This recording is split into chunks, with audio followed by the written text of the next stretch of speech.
Sejarah tingkatan 5, Bab 3, Raja berperlembagaan dan demokrasi berparlimen. Soalan kertas 1. Manakah mewakili raja mempunyai kuasa mutlak dalam pemerintahan kerajaan?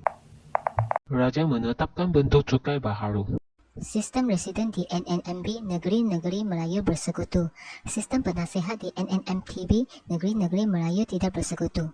Raja di atas menunjukkan jawatan yang diperkenalkan oleh British. Apakah sebab kedudukan penasihat British tidak kukuh di NNMTB?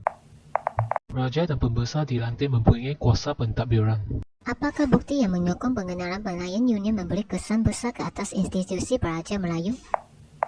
Raja berperanan sebagai lambang sahaja. Jepun mengekalkan peranan raja melalui pengiktirafan yang diberikannya kerana Mendapatkan sokongan daripada golongan raja. selepas tahun 1957, apakah perubahan penting kedudukan Raja-Raja Melayu? Jawatan yang di-Pertuan Agong diwujudkan. Negeri manakah tidak terlibat dalam pembentukan Tuba 1897? Melaka. Apakah kesan Raja-Raja Melayu menentang pembentukan Malayan Union 1946? Majlis Sultan-Sultan tidak diwujudkan. Apakah keistimewaan dimiliki oleh Majlis Raja-Raja 1948? Jawatan penyimpan mohon besar raja-raja diwujudkan. Manakah peristiwa tidak melibatkan yang di-Pertuan Negeri dalam Majlis Raja-Raja? Pemilihan yang di-Pertuan Agong. Pemilihan timbalan yang di-Pertuan Agong. Gelaran raja dalam pemerintahan negeri digunakan di Paris. Yang di-Pertuan Agong merupakan ketua utama negara dalam persekutuan. Perdana Menteri berada di kedudukan berapa dalam persekutuan? Keenam. Siapakah mempunyai hak mengarahkan semua cabang Angkatan Tentera Malaysia (ATM) untuk bersiap siaga jika kedaulatan negara kita diancam melalui penceburahan udara oleh negara luar? Yang di-Pertuan Agong. Apakah kuasa dimiliki oleh Yang di-Pertuan Agong dalam pandemik coronavirus COVID-19? Perundangan. Apakah hak asasi mewakili pembinaan sekolah di luar bandar? Hak menuntut ilmu. Apakah badan bertanggungjawab membahaskan rang undang-undang lebih teliti? Dewan Negara. Siapakah ialah pelaksana kuasa eksekutif di peringkat kerajaan negeri Melaka? EXCO. Siapakah yang melantik ketua menteri yang mengetuai pentadbiran negeri? Yang di-Pertuan Negeri. Apakah kesan daripada pilihan raya 1955? Penggabungan parti. Mengapakah jawatan yang di-Pertuan Agong diberi penggiliran setiap 5 tahun? Perlu setiap sultan atau raja menjawat jawatan nombor 1 negara. Soalan kertas 2, bahagian A. Apakah undang-undang yang didasarkan dalam pemerintahan Beraja Kesultanan Melayu Melaka? Hukum Kanun Melaka dan Undang-Undang Laut Melaka. Nyatakan peranan Raja-Raja Melayu dikembalikan semasa negara berada di bawah pentadbiran kerajaan Jepun. Semasa pentadbiran kerajaan Jepun, Raja-Raja Melayu diiktiraf sebagai ketua hak ehwal agama Islam dan kekal memperoleh pendapatan seperti sebelum Perang Dunia Kedua. Pengiktirafan tersebut diisytiharkan di persidangan Raja-Raja Tanah Melayu dan Sumatera dengan Jepun di Singapura. Namun, setiap negeri diletakkan di bawah pengawasan Gubernur Jepun. Apakah kelebihan amalan Raja berperlembagaan dan demokrasi berparlimen? Pengamaran Raja berperlembagaan dapat mengekalkan konsep kerajaan beraja dan penerapan unsur moden dalam pemerintahan negara. Peranan Raja diubah kepada Raja tidak mempunyai kuasa mutlak dan layak mempunyai hak untuk menentukan hara tuju negara. Jelaskan bagaimana jawatan yang di-Pertuan Agong dipilih mengikut perlembagaan persekutuan. Yang di-Pertuan Agong dipilih dalam kalangan raja yang memerintah 9 negeri dalam persekutuan dan pemilihan dilaksanakan oleh Majlis Raja-Raja. Pemilihan tersebut mengikut ketetapan dalam perlembagaan persekutuan dan mengikut peruntukan peraturan-peraturan Majlis Raja-Raja. Terangkan kedudukan yang di-Pertuan Agong mengikut perkara 32 dalam perlembagaan persekutuan bahagian keempat persekutuan. Yang di-Pertuan Agong menjadi ketua utama negara bagi persekutuan. Baginda dipilih untuk memegang jawatan tersebut selama 5 tahun manakala Raja Permaisuri Agong diberi keutamaan selepas Yang di-Pertuan Agong dalam persekutuan. Kuasa dan peranan yang di-Pertuan Agong. Kuasa perundangan, kuasa kehakiman, kuasa eksekutif. Apakah peranan yang di-Pertuan Agong melaksanakan kuasanya dalam eksekutif?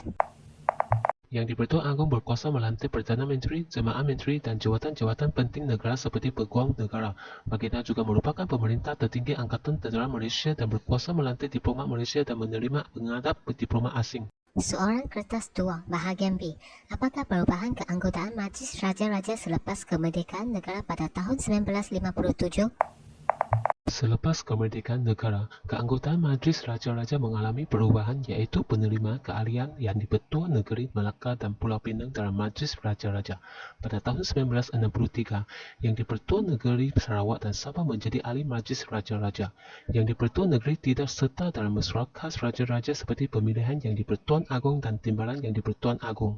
Kuasa dan peranan yang di-Pertuan Agong. Kuasa perundangan, kuasa kehakiman, kuasa eksekutif. Berdasarkan raja di atas, terangkan kuasa yang di-Pertuan Agong dalam aspek perundangan negara. Dalam kuasa perundangan, yang di-Pertuan Agong memiliki kuasa memanggil Parlimen bersidang di persidangan Parlimen. Baginda berkuasa memberhentikan dan membubarkan Parlimen. Yang di-Pertuan Agong merupakan ketua agama Islam dalam negeri sendiri, wilayah persekutuan, Melaka, Pulau Pinang, Sarawak dan Sabah. Selain itu, Baginda bertanggungjawab menjaga serta melindungi kedudukan istimewa orang Melayu dan Bumiputera di Sarawak dan Sabah. Baginda juga melindungi kepentingan sah kaum lain di negara ini. Yang di-Pertuan Agong boleh membuat pengistirahan darurat. Pengistirahan darurat dibuat setelah Baginda memastikan kebenaran wujudnya keadaan yang mengancam keselamatan awam dan ekonomi negara. Huraikan peranan yang di-Pertuan Agong dalam sistem pemerintahan negara kita. Yang di-Pertuan Agong berperanan sebagai individu berkuasa dengan melantik jawatan penting negara seperti Peguam Negara, Panglima Angkatan Tentera dan Ketua Audit Negara. Baginda mengetuai Angkatan Tentera Negara dengan bantuan Majlis Angkatan Tentera. Baginda bertanggungjawab melantik duta negara ke negara lain dan menerima mengadap duta asing. Baginda juga mempunyai kuasa memanggil Parlimen bersidang, menangguhkan persidangan dan membubarkan Parlimen. Selain itu, Baginda merupakan Ketua Agama Islam bagi negeri-negeri yang tidak mempunyai raja atau sultan. Baginda juga melindungi kedudukan istimewa orang Melayu dan Bumiputera serta kepentingan sah kaum lain. Sekiranya terdapat ancaman ke atas keselamatan negara dan rakyat, Baginda mengisytiharkan darurat. Seseorang yang dihukum dalam hal jenayah boleh memohon keampunan daripada Yang di-Pertuan Agong dengan atas nasihat lembaga pengampunan. Jelaskan proses dalam melaksanakan pilihan raya di negara kita. Dalam proses pilihan raya, kempen pilihan raya membolehkan raya mengenali calon dan memahami manifesto parti. Raya menyemat nama pada daftar pemilih sebelum mengundi. Undian dilakukan dengan menggunakan prosedur yang telus dan sistematik. Undi ialah rahsia dan merupakan bukti keabsahan kerajaan yang dipilih rakyat. Terangkan keunikan amaran demokrasi berparlimen dan raja berpelangan di negara kita. Keunikan tersebut dapat dilihat dari aspek gabungan unsur tradisional dan moden dalam pentadbiran. Kombinasi ini dapat mengimbangi amaran demokrasi dalam persekitaran sosio-politik negara. Demokrasi berparlimen dan sistem raja berperlembagaan mewujudkan mekanisme semak dan imbang dalam pemerintahan negara. Pemerintahan beraja berperanan bagi mengimbangi pemerintahan demokrasi kerana raja berkecuali dalam hal politik, ekonomi dan dasar negara. Amaran kuasa budi bicara raja ialah kuasa raja tidak perlu mendengar atau menurut nasihat ketua kerajaan dalam perkara tertentu. Kerjasama politik menekankan soal perkongsian kuasa antara kaum melalui prinsip tolak ansur, perundingan dan pengorbanan setiap kaum. Bagaimanakah kita dapat memastikan keunikan sistem pemerintahan yang diamalkan di negara kita? Kita boleh meningkatkan semangat perpaduan kerana negara kita mempunyai pelbagai kaum, agama dan budaya. Kita harus menghormati pemerintah negara dengan taat setia kepada kepimpinan negara, contohnya Yang di-Pertuan Agong. Selain itu, kita harus menghargai keunikan yang diwarisi dengan tidak mencaburi isu sensitif sesuatu kaum. Kita juga patut mengekalkan kerjasama parti politik negara supaya tidak menjadikan isu remeh bagi mewujudkan konflik politik.